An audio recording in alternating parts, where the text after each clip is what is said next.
नमस्कार, मैं हूं विजय मांडगे और उपचुनाव से जुड़े हमारे खास कार्यक्रम चंबल की चुनौती में आपका स्वागत है। अब हम पहुंचे हैं भांडेर विधानसभा सीट पर। दतिया जिले की भांडेर विधानसभा सीट पर त्रिकोणीय मुकाबला कहा जा रहा है और इस त्रिकोणीय मुकाबले में सभी दलों के उम्मीदवार मैदान में उतर चुके हैं।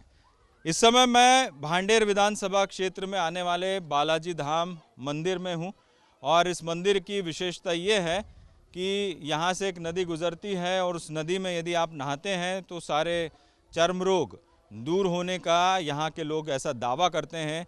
साथ ही इस मंदिर में सूर्य भगवान का यंत्र भी है और जिससे ये कहा जाता है कि जो भी मुराद आपकी पूरी होती है, जो भी मांगते हैं वो मुराद पूरी हो जाती है। जब चुनाव होते हैं तो प्रत्याशी इस मंदिर में आते हैं, दर्शन करते हैं और जीतने का आशीर्वाद मांगते हैं। लेकिन यहाँ के लोगों से बात की इस मंदिर के खास तौर पर, उनका कहना है कि केवल जीतने का आशीर्वाद लेकर जाते, लेकिन आसपास ये मंदिर के जो रखरखाव है उस पर कोई ध्यान नहीं देते जो भी जीत कर जाता है। तो भांडेर क्षेत्र की जनता की और क्या समस्याएं हैं, वो क्या सोचती है इस उपचुनाव को लेकर, यहाँ के सियासी समीकरण क्या है, ये तमाम सवाल हैं जिनकी पड़ताल करेंगे। शुरू करते हैं भांडेर विधानसभा सीट का ये सफर। कोरोना काल में इस बार चुनाव काफ़ी चुनौतीपूर्ण है। निर्वाचन आयोग ने चुनाव के लिए काफ़ी कुछ तैयारियां की है। इस समय जैसे हम भांडेर विधानसभा सीट पर हैं तो आप देख सकते हैं कि निर्वाचन आयोग की तरफ से दिशा निर्देश दिए गए हैं कि कैसे वोट दे। ईवीएम और वीवीपैट मशीन का यहाँ पर पूरी तरीके से इस्तेमाल होगा। हालांकि ये पुरानी व्यवस्था है, लेकिन इस बार सोशल डिस्टेंसिंग, सैनिटाइजेशन, मास्क, ये तमाम सारे जो चीज़ें हैं वो पोलिंग बूथ पर नज़र आने वाली है। भांडेर विधानसभा सीट की बात करें तो ये ग्रामीण और शहरी इलाकों में बटी हुई एक विधानसभा सीट है। यहाँ पर कुल वोटरों की संख्या है 1,74,000, जिसमें से पुरुष मतदाताओं की संख्या है 74,000 और 80,000 महिला वोटर्स हैं। भांडेर विधानसभा सीट में पुरुषों की संख्या और पुरुषों की संख्या महिलाओं की संख्या से बेहद कम है। ये एक अपने आप में एक यहाँ की खासियत है इस विधानसभा सीट की कि महिलाएं जो हैं वो 80,000 के करीब हैं और पुरुष जो हैं वो 74,000 हैं, जो निर्वाचन आयोग के आंकड़े हैं, और कुल मतदाता है 1,74,000। तो ये सारे मतदाता अपने मताधिकार का इस्तेमाल करेंगे और यहाँ के बहुत सारे समीकरण हैं, उन समीकरणों को देखते हुए, उसे समझते हुए अपने मताधिकार का इस्तेमाल करेंगे। भांडेर विधानसभा सीट पर हो रहे उपचुनाव में त्रिकोणीय मुकाबला साफ नजर आ रहा है। यहाँ पर बीजेपी, कांग्रेस और बहुजन समाज पार्टी के बीच मुकाबले की संभावना है। जहाँ तक बात करें बीजेपी की तो रक्षा संतराम सिरोनिया बीजेपी की उम्मीदवार है। रक्षा संतराम सिरोनिया पिछली बार कांग्रेस से चुनाव जीती थी 2018 में और काफ़ी मतों के अंतर से ये चुनाव उन्होंने जीता था। अब वो पाला बदल चुकी है, बीजेपी में आ चुकी है। दूसरी तरफ बात करें तो कांग्रेस की तरफ से फूल सिंह बरैया वो मैदान में है। फूल सिंह बरैया भांडेर विधानसभा सीट से 1993 में एक बार विधायक चुने जा चुके हैं, तो ये उनका दूसरा चुनाव है। हालांकि इसके बाद से लगातार उन्होंने 3 चुनाव लड़े यहाँ से, इसी सीट से, लेकिन वो जीत नहीं पाए और अब एक बार फिर उपचुनाव में कांग्रेस के टिकट पर अपनी किस्मत आजमा रहे हैं। और महेंद्र बौद्ध जो कांग्रेस के एक बड़े नेता माने जाते थे अनुसूचित जाति वर्ग के, जब उन्हें टिकट नहीं मिला तो उन्होंने कांग्रेस छोड़ दी। 50 साल तक कांग्रेस में रहने के बाद वो अब बहुजन समाज पार्टी के टिकट पर चुनावी मैदान में है, तो उनके चुनाव में कूदने से यहाँ पर त्रिकोणीय मुकाबला हो गया है और मुकाबला काफ़ी रोमांचक हो चुका है। तो भांडेर विधानसभा सीट के मतदाताओं के नाम अपना एक इतिहास है और ये इतिहास बड़ा रोचक है। इतिहास ये है कि यहाँ के मतदाताओं ने कभी भी दोबारा प्रत्याशी को मौका नहीं दिया, लेकिन 41 साल बाद 2003 में ऐसी स्थिति बनी थी कि यहाँ के प्रत्याशियों को दोबारा उसी विधायक को चुनना पड़ा। पूरे समीकरण को देखें तो आपको समझ में आएगा। 1962 से लेकर तो 2018 तक यहाँ जितने चुनाव हुए हैं उसमें यही समीकरण नज़र आया है। 1962 से 1998 तक तो यहाँ के मतदाताओं ने किसी भी चेहरे को दोबारा मौका नहीं दिया। और सबसे बड़ी बात यह है कि यदि वो दोबारा मैदान में कूदा भी तो फिर उसे चुनाव जितवाया नहीं। तो ये भांडेर के मतदाताओं के साथ एक यूं कहें कि इसे राजनीतिक लोग मिथक ज़रूर कहते हैं कि दोबारा यहाँ कोई प्रत्याशी चुना नहीं जाता। 2003 यानी 41 साल बाद 1962 से 2003 का वाकया हम देखें, पूरे साल देखें तो 41 साल बाद पहली बार यहाँ के मतदाताओं के सामने पूर्व विधायक को चुनने की मजबूरी सामने आ गई थी, क्योंकि सभी जो प्रमुख पार्टियाँ थी उन्होंने पूर्व विधायकों को टिकट दिया था। 6 बार यहाँ से कांग्रेस जीती है, बीजेपी को केवल 4 बार यहाँ से जीत मिली है।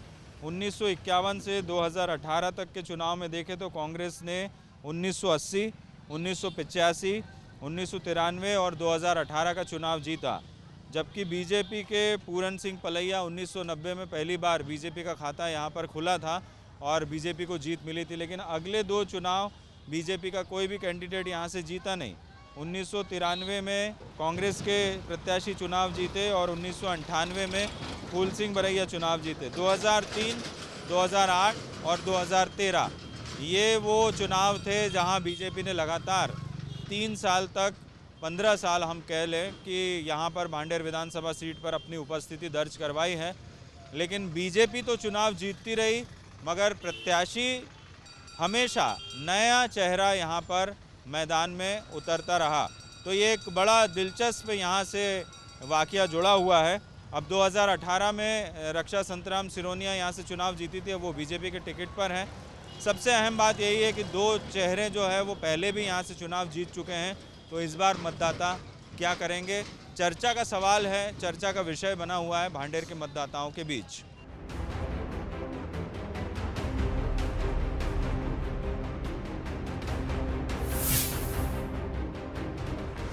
भांडेर की पब्लिक क्या सोचती है इस चुनाव को लेकर? मेरे साथ आपको क्या बाबा ही बोलते हैं क्या? हाँ जी, बाबा ही बोलते हैं मेरे को। बाबा, गांव में क्या स्थिति है?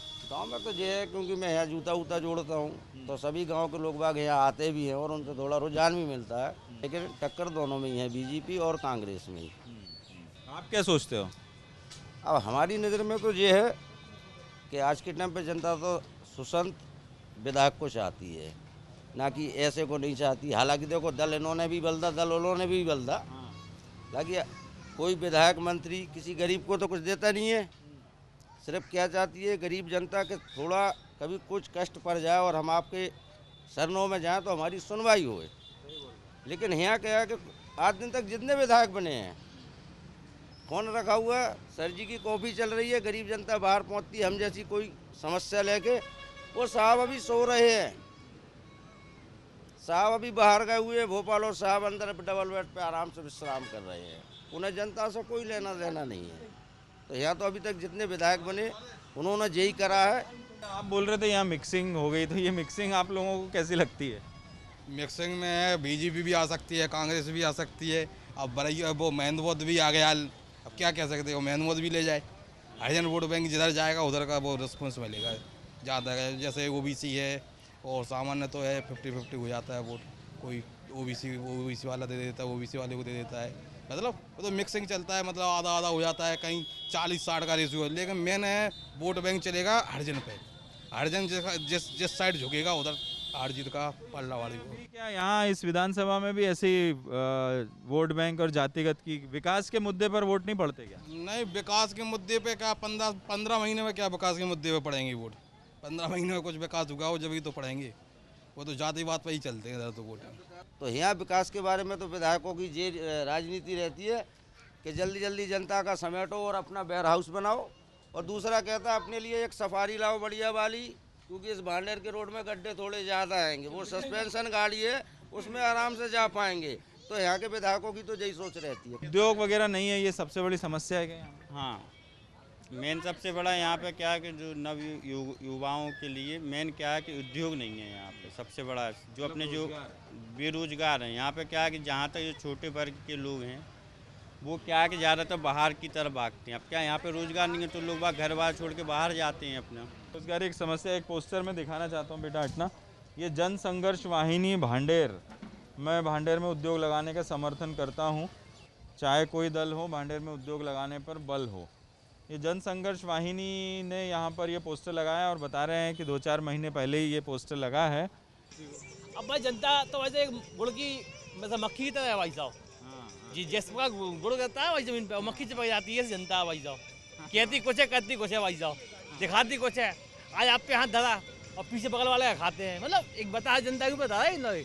तो एक जनता गुड़ की तरह है भाई साहब, वो किस्मत कौन की है कि कौन बनेगा भाई साहब, है नहीं भाई साहब।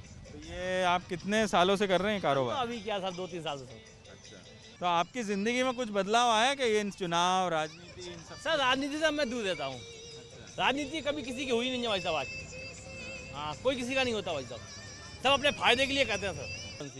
सुरेंद्र हैं, बहुत खुश मिजाज है, लेकिन बहुत हंसते रहते हैं। कब से लगा रहे हैं दुकान? 25-30 साल हो गई है हमको। 25-30 हाँ 25-30 साल इसी पेड़ के नीचे हैं। 20 सालों में क्या बदला? 30 सालों में सर यहाँ तो कुछ विकास दर हमको दिख नहीं रही है। सीमेंट की रोड है। ये तो सर नगर पालिका वालों की तरफ से है कि कोई केंद्र सरकार या प्रदेश सरकार की, यहाँ से तो यहाँ कुछ नहीं दिख रहा है, ये तो नगर पालिका की तरफ से डरा हुआ है। हाँ अच्छा, आप कुछ पढ़े लिखे हैं? हाँ जी सर, पढ़े हैं, हम इंटर करे हैं। हाँ इंटर पास हैं सर। इंटर के बाद कुछ आगे करने का या कुछ ऐसा सोचा था कि फिर यही अपना ये आपको पुराना काम होगा पिताजी के समय का? हाँ सर, ये तो हमारा पुश्तैनी धंधा है, पुश्तैनी काम है। इससे आपकी ज़िंदगी में कोई बदलाव नहीं आया? नहीं सर, हम तो सब 25-30 साल से ये कर रहे हैं, आज तक हमें कोई राहत कोई फैसिलिटी कुछ नहीं मिली है। क्या नाम लिखते हैं आप? मेरा नाम हरगोविंद अहरबार है। हरगोविंद जी हैं, 25 साल से यहीं इसी जगह इसी पेड़ के नीचे बैठे हैं और देख रहे हैं पूरे भांडेर को। कहते हैं कि कोई बदलाव नहीं हुआ। आप भी यहीं के हो, तो देखा आपने भी कुछ बदलाव? हाँ बदलाव तो हुआ है सब थोड़ा। हुआ है? क्या बदलाव हुआ? बदलाव जो है कि छोटी मोटा जो है राहत मिली है आज किसान को। किसान को? आप किसान हैं? हाँ, किसानी मजदूर है, अच्छा, किसानी मजदूर है, छोटी मोटी खेती है। खेती है। तो इस बार फसल ठीक हुई है? नहीं, फसल तो साहब हुई है, थोड़ी कम हुई है। कौन सी थी? हाँ, हमारी उड़द की फसल थी। उड़द तो बहुत नुकसान हुआ है। हाँ नुकसान हुआ। तो कहाँ तक पढ़े हो? हम बीएससी किए। बीएससी किए हो? तो बीएससी करने के बाद क्या करना चाहते हो? अभी तो कर रहा है इधर ही, गांव में इधर ही घूम रहा है, कुछ मिल ही नहीं रहा है। क्या क्या करना चाह रहे थे, कुछ मिला नहीं? रोजगार ही नहीं है इधर, कुछ नहीं है। तुम्हारे दोस्त लोग क्या है, वो क्या करते हैं जो पढ़े लिखे हैं, सब कॉलेज के? सब कोई इधर ही है, गांव में है, कोई अपनी अपनी प्राइवेट जॉब कर रहा है, कंपनियों में काम कर रहे हैं। वैसे कोई टिकियों के धंधे पे चले गए गांव के, इधर कुछ काम नहीं है तो उनके पास। कोई ट्रैक्टर चला रहा है, कोई कुछ कर रहा है, कोई गांव में मजदूरी कर रहा है। जिसके पास ज़मीन है वो अपनी ज़मीन कर रहा है, जिसके पास नहीं है वो मजदूरी कर रहा है। अरे साहब 1500 धान बिक रही, 2200-2400 बिकती धान, 2200-2400 बिकती ताम 1500 बिक रही। किसान की तो डीजल पेट्रोल देखो कहाँ सड़क छू रहा हो, हर सब्जी महंगी है, हर खाद की बोरी देखो, हर चीज़ साहब परेशानी है जनता। किसान के लाए कुछ नहीं है साहब, बस वोट लेने आते हैं तब वादा कर जाते हैं, इसके बाद कुछ नहीं। अभी तो बहुत किसानों को दिया है 6000 4000 6000 रुपया दिया। अब एक किसान के पास 100 कुंटल धान हो रही, बाकी तो 1 लाख रुपया चले गए। 6000 से क्या हो रहा हो साहब, बताओ आप। फल का ठेला लगाते हो? क्या नाम लिखा? सद्दाम। 5 साल में तुमने बदलते हुए देखा है भांडेर? कुछ नहीं, कहाँ बल्दी भांडेर कुछ नहीं हो गए, लेकिन भांडेर छोटे नहीं हुआ, जो था वही है। हुआ है ऐसा नहीं है, ऐसा हुआ है भांडर प्रैक्टिकल हुआ है, ऐसी बात नहीं है। हम ये छोटे से बड़ा हो गया। नहीं हमारे मेरे को 30 साल हो गए यहाँ पर दुकानदारी करते हुए। मैं विकलांग पेंटर ग्राम क्रिया का रहने वाला हूँ। आप नेताजी हो? आम आदमी हो? तो जनसेवक हैं, वैसे नेतागिरी बताओ आप। अच्छा, जनसेवक है आप? क्या जनसेवा करते हैं? जनसेवा टूटी फूटी जो भी बन जाती है सेवा कर देते हैं। लॉकडाउन में भी की थी हमने, गरीबों को भोजन सब बांटा था हमने। मेरा गांव है यहाँ पर, मैंने जनसेवा के लिए अपनी ज़मीन दान दी है। स्वास्थ्य विभाग की ज़मीन दी है मैंने, 3000 वर्ग फुट की ज़मीन दी है, उसमें उप स्वास्थ्य केंद्र बनेगा, मध्य प्रदेश शासन को दी है। चलिए, क्या नाम लिखते हैं? गोविंद भैया परिहार। ये परिहार साहब है। एक अच्छा काम इन्होंने ये ज़रूर किया है कि अपनी जो बंजर ज़मीन थी वो उसको स्वास्थ्य केंद्र के लिए दान दी है। थोड़ा सा एक राजनीतिक विचारधारा से प्रेरित ज़रूर है मैं कहूँगा, लेकिन ठीक है, आप जनसेवा कर रहे हैं। तो ये भांडेर की जनता और उसके सुझाव हमने लिए और सबका यही कहना है कि किसी का कहना है विकास हुआ है, किसी का कहना है कि अभी वैसा नहीं हुआ है। रोज़गार एक बड़ी समस्या है, गांव में खेती किसानी से जुड़े जो लोग हैं वो थोड़े परेशान इसलिए हैं क्योंकि नहर का पानी उन तक पहुंचता नहीं है और सिंचाई की उनके पास उतनी व्यवस्था नहीं है। तो कुल मिलाकर मिलीजुली प्रतिक्रिया और इस चुनाव को लेकर भी लोग जो है वैसा खुलकर अभी बात नहीं कर रहे हैं।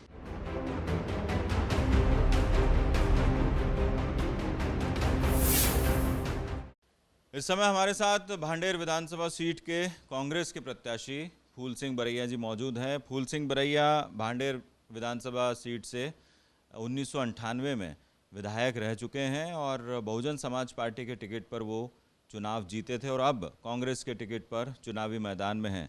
बरैया जी, एक बार विधायक आप रह चुके हैं, अब तो राजनीतिक हालात बदले हुए हैं, परिस्थितियां बदली हुई हैं, तो ये चुनाव कैसे देखते हैं?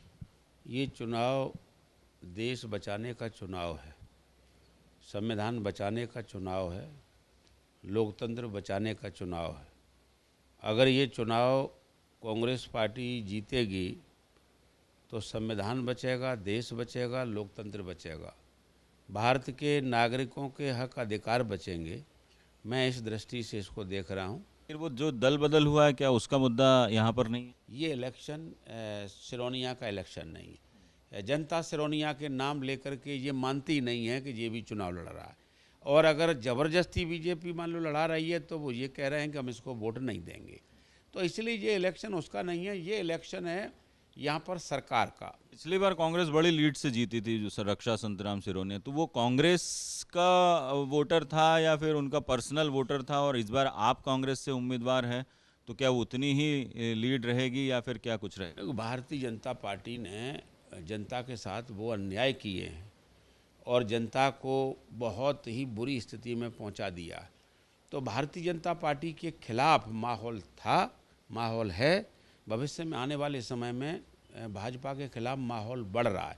क्योंकि आरक्षित सीट है तो बहुजन समाज पार्टी भी मैदान में है, उसका कोई प्रभाव पड़ेगा? आप देख, बहुजन समाज पार्टी इस देश में अब शायद कभी और आगे भी ना चल पाएगी जब तक कोई नया कांसीराम पैदा नहीं होगा। मायावती जी ने तो अपने हाथों से खुद खत्म की है। महेंद्र बौद्ध साहब को चुनाव इसलिए लड़ा रहे हैं कि ये कुछ वोट काट जाए तो फूल सिंह बरैया हार जाए, लेकिन फूल सिंह बरैया राष्ट्रीय एकता के लिए, राष्ट्र भक्ति के लिए, राष्ट्र बचाने के लिए, लोकतंत्र बचाने के लिए, संविधान बचाने के लिए लड़ रहा है।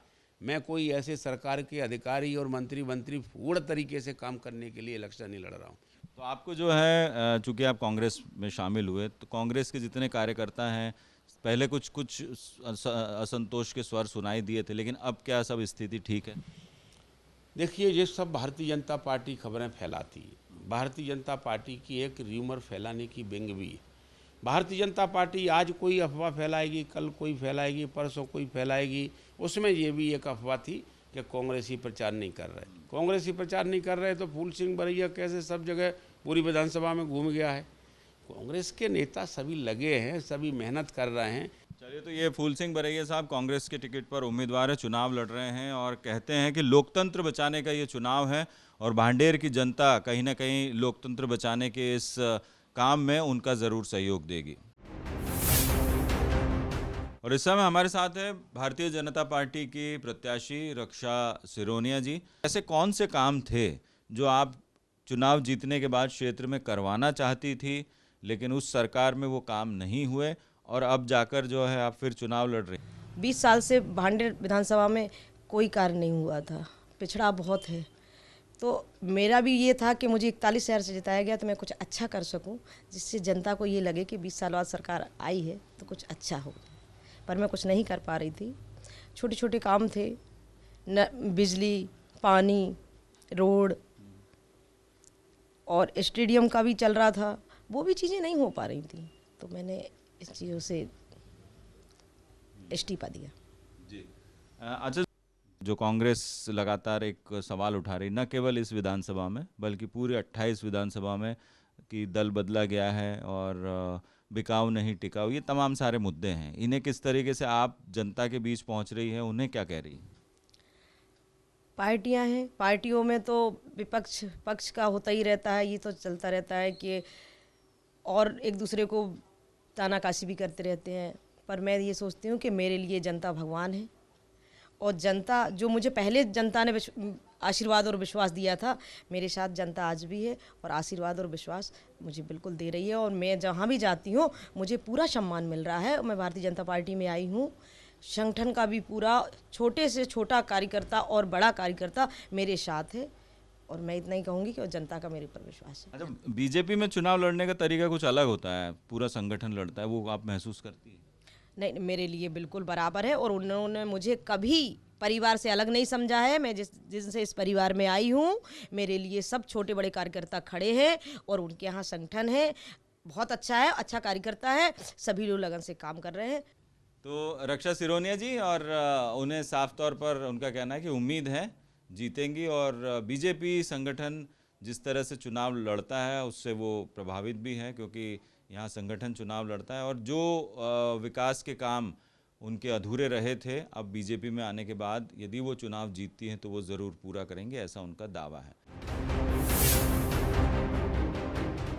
भांडेर विधानसभा सीट पर त्रिकोणीय मुकाबला कहा जा रहा है और त्रिकोणीय मुकाबले की वजह है बहुजन समाज पार्टी, जिसके उम्मीदवार महेंद्र बौद्ध साहब जो मध्य प्रदेश सरकार के पूर्व मंत्री हैं, वो इस बार यहाँ से चुनाव लड़ रहे हैं। और बौद्ध साहब पिछले 50 सालों से कांग्रेस के कार्यकर्ता थे, नेता थे, लेकिन बहुत ज़्यादा शायद उपेक्षा हुई है और इसी वजह से उन्होंने बहुजन समाज पार्टी का दामन थामा है। क्या बौद्ध साहब ये बिल्कुल इतनी ज़्यादा उपेक्षा हो गई थी कि 50 साल पुरानी अपनी पार्टी को जो है आपको छोड़ना पड़ा? जो हम लोग देख रहे हैं कि वफादार लोगों की ज़रूरत नहीं है, दल बदलू लोगों पर ज़्यादा उनका भरोसा है। और इस उपचुनाव में सबसे ज़्यादा यही देखने को मिला कि मैक्सिमम जो कांग्रेस की लड़ाई थी, इस बात की लड़ाई थी कि जिन लोग कांग्रेसियों ने बीजेपी ज्वाइन की, हम उन्हें दल बदलू कहते थे, लेकिन कांग्रेस ने जो जिनको टिकट दिए वो भी मैक्सिमम दल बदलू लोगों को दिए। भांडेर में कहा जा रहा है कि आपकी वजह से त्रिकोणीय मुकाबला हो गया है, बहुजन समाज पार्टी की टिकट पर आप चुनाव मैदान में उतरे हैं। हमने उनसे ये कहा कि तिलक तराजू और तलवार में जूतों वारों चार वाली संस्कृति के लोग जो कांग्रेस में आ रहे हैं, इनका विरोध होना चाहिए। एक कांग्रेस में आ गए ठीक है, पहली बात तो आना नहीं चाहिए, लेकिन अगर इन्हें राज्यसभा भी टिकट दिया गया, फिर उनको विधानसभा भी टिकट दिया, तो ऐसी संस्कृति को अगर आप मध्य प्रदेश में ला रहे हैं तो ये हमारे लिए, हमारे यहाँ कहा जाता है झांसी गले की फांसी दतिया गले का हार, ललितपुर न छोड़ियो जब तक मिले उधार। हमारा दतिया की संस्कृति है कि सारे समाज के लोग, सारे जात के लोग भाईचारे के साथ रहते हैं। तो हमने कहा कि ऐसी गंदगी हवा हमारे यहाँ ना फैलाइए। तो ये हमने आदरणीय कमलनाथ जी से भी कहा, आदरणीय दिग्विजय सिंह से भी कहा। जैसे अब बीजेपी कांग्रेस की 15 महीने की जो सरकार थी उसकी नाकामियों का जिक्र कर रही है, कांग्रेस जो है वो दल बदल, बिकाऊ टिकाऊ, इस पर बात कर रही है। इन दोनों के इतर आपके क्या मुद्दे हैं बहुजन समाज पार्टी? देखिए, हम तो कांग्रेस की बात आज भी मान रहे हैं। कांग्रेस के इस मुद्दे पर हम सहमत हैं कि बिकाऊ नहीं टिकाऊ को वोट मिलना चाहिए, लेकिन दुर्भाग्य तो ये कि कांग्रेस का भी बिकाऊ है और बीजेपी का भी बिकाऊ है। जुताई हमने की, बुवाई हमने की, खाद हमने डाला, पानी हमने डाला, रखवाली की, और जब फसल काटने की बात आई तो बरैया जी आ गए। कांग्रेस के लिए काम तो 15 साल से हम कर रहे हैं।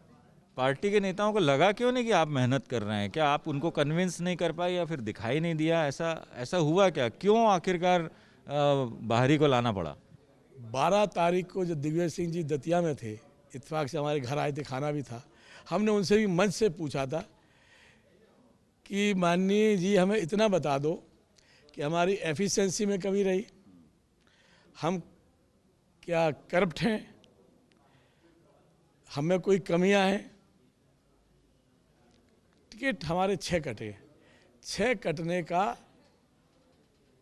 कारण बता दो, हम टिकट चुनाव नहीं लड़ेंगे। बस हमें कारण जानना चाहिए।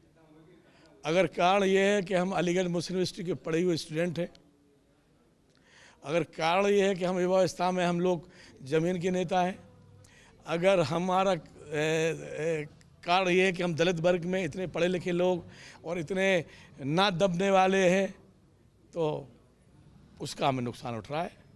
लगातार 50 साल तक कांग्रेस में रहते हुए बीजेपी के ही खिलाफ उन्होंने आवाज़ बुलंद की है और अब बहुजन समाज पार्टी से वो उन लोगों के हित में आवाज़ बुलंद करेंगे जिन्हें आज तक शोषित ही रखा गया है और अब एक बेहतर मंच मिला है बहुजन समाज पार्टी का, वो ये भी स्वीकार करते हैं।